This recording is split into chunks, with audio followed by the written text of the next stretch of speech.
Géopolis Télévision, dans les profondeurs de l'économie africaine. Tout de suite,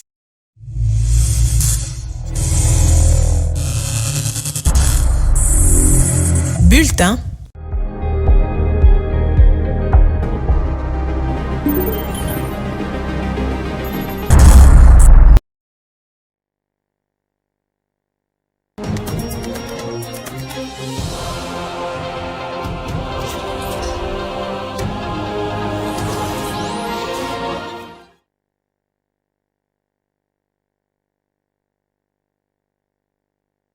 Il est 13h, bienvenue dans ce bulletin d'infos.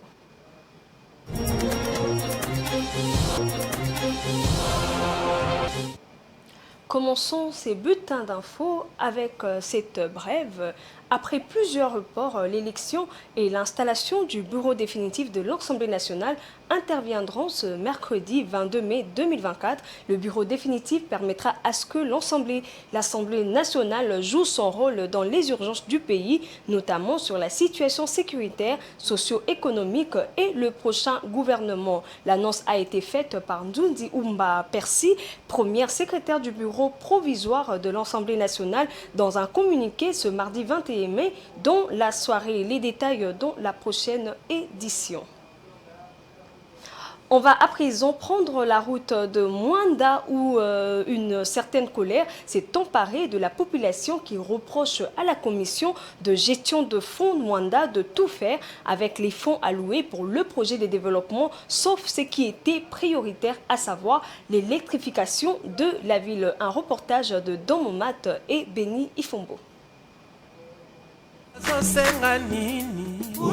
demande le peuple, s'interrogea l'artiste musicien Félix Oazekwa dans une de ses célèbres chansons. À Mwanda, la réponse ne souffre de l'ombre d'aucun doute. À l'unanimité, le Mwandais réclame le courant électrique.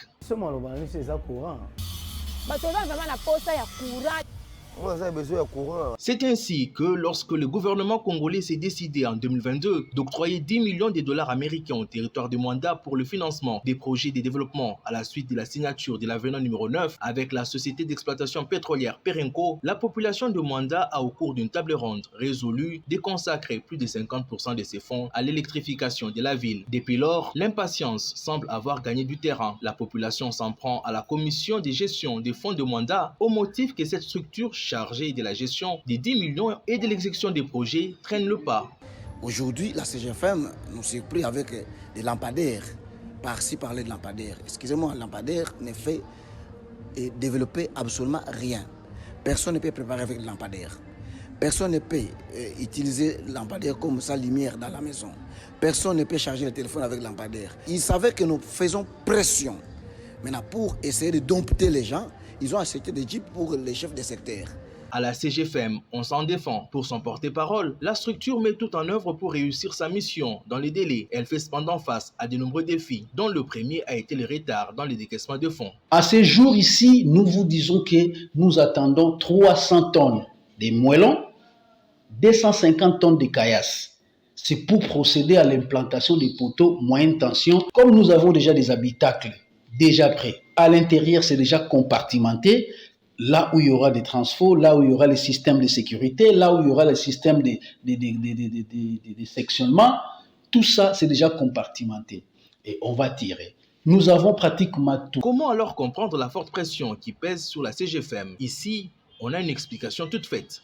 La CGFM est juste victime d'un complot. Du côté de la société civile, on nous renvoie aux paroles prononcées par le chef de l'État, Félix Antoine Tshisekedi Tshilombo, lors de son meeting de campagne en décembre 2023. La commission de gestion pour la fonds Mwanda, CGFM a Ebisinga Boye. A conteneur Ezali Nanzela. D'ici le 20 décembre, courant et Kokonda Awana Mwanda. Alors, Toyo Kana, Dino Nangai Toyoka. Soki courant et quotité en décembre À la CGFM, on parle encore de décembre et en précisant 2024. Autour de décembre 2024, nous pouvons pratiquement avoir l'électricité. Du côté des amis de Mwanda, on craint que la rue ne s'exprime, d'autant plus le mandat de la CGFM touche déjà à son terme. D'ici 2 mois ou 3 mois, excusez-moi, donc à la fin du mois d'août, la mission de CGFM doit prendre fin.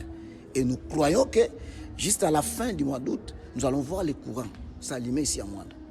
Mais faute de quoi la population va toujours se soulever. Plusieurs activités étaient prévues pour encore réclamer l'électrification de la cité de Mwanda à la demande de la présidence qui a envoyé une équipe d'audit la semaine du 13 au 17 mai 2024. Tout a été mis en pause. Si aucune assurance n'est donnée par la suite à la population, Mwanda serait en train de vivre le calme qui précède la tempête. La saison sèche est propice à l'apparition de certaines maladies. Il s'agit essentiellement de maladies qui touchent le voie respiratoire et celles qui affectent la peau. Selon les experts, elles peuvent être évitées en respectant quelques règles d'hygiène. Parmi ces maladies, nous citons l'asthme, bronchite. À la question de savoir comment prévenir l'asthme, le docteur Hugues Maillet, joint par Rachel Misenga, répond.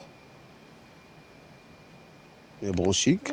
Nous devons d'abord comprendre ce que c'est l'asthme bronchique. Dans l'asthme bronchique, plutôt, nous assistons à une inflammation des bronches, à un rétrécissement, aussi une production excessive de muqueuses plutôt. Alors, ce qui fait que ça peut rendre la vie difficile. Alors, comment on peut l'attraper? Quelles sont les causes? On peut l'attraper par des prédispositions génétiques. Quand je parle de prédispositions génétiques, ce sont des caractères hérédités qui sont dans les personnes, mais qui ont eu au moins une proportion assez faible, mais qui existent. Et nous pouvons l'attraper aussi par contact excessif avec ces allergènes qui sont les pollens, les poils d'animaux, certains facteurs environnementaux. Voilà les deux manières qui peuvent faire en sorte que quelqu'un soit atteint de l'asthme bronchique. Et maintenant, la personne qui fait l'asthme bronchique a maintenant une certaine hypersensibilité de cellules de bronches. Cette hypersensibilité fait que quand la personne est en contact avec son allergène naturel, il réagit de façon excessive. Cette réaction va faire cette inflammation des bronches, va faire le rétrécissement des bronches et aussi faire l'appel à la production des muqueuses. Ce qui va nous renvoyer maintenant au traitement. Donc, les traitements seraient lesquels nous aurons besoin de bronchodilatateurs naturellement. Ces bronchodilatateurs, parce que nous avons dit qu'il y a un rétrécissement des bronches, ces rétrécissements des bronches va entraîner la réduction des calibres. Alors, le bronchodilatateur viendra dilater pour permettre à ce qu'il y ait fluidité dans les bronches. Et dans ces mêmes traitements, nous aurons aussi le corticoïde. Ces corticoïdes viendront parce que nous avons dit tout au départ qu'il y aura une réaction d'hypersensibilité aux allergènes. Donc, comme ça doit prendre une partie allergique, les corticoïdes viendront jouer à temporiser ces faits-là d'allergie, donc comme les anti-allergiques. Et aussi, on peut jouer encore à d'autres traitements symptomatiques sur le tableau que ça peut donner, parce que ça peut donner aussi une fièvre. La personne peut prendre du paracétamol pour calmer la fièvre et aussi évoluer. Voilà ce qu'on peut dire par rapport à l'asthme bronchique. De son évolution, nous savons que ça peut se résorber et puis ça finit. La personne est guérie et ça peut évoluer à une chronicité. C'est chronique et sa vie, et ça, pour certains, ça peut amener aussi à la mort pour ceux qui peuvent faire un syndrome de Mendelssohn pendant la crise de l'asthme bronchique. Donc, on peut assister à ces manifestations du genre. Donc, voilà ce que je peux vous dire par rapport à l'asthme bronchique. Cofinancé à hauteur de 66,55 millions d'euros par la Banque africaine de développement et le gouvernement du Congo, le projet de construction du Data Center national à Brazzaville vise à renforcer la souveraineté numérique de la République du Congo. À terme, ce nouveau Data Center va consacrer la souveraineté numérique du pays et de la sous-région d'Afrique centrale. Suivez. Le Congo est en passe d'être le seul pays d'Afrique centrale à disposer de son propre data center.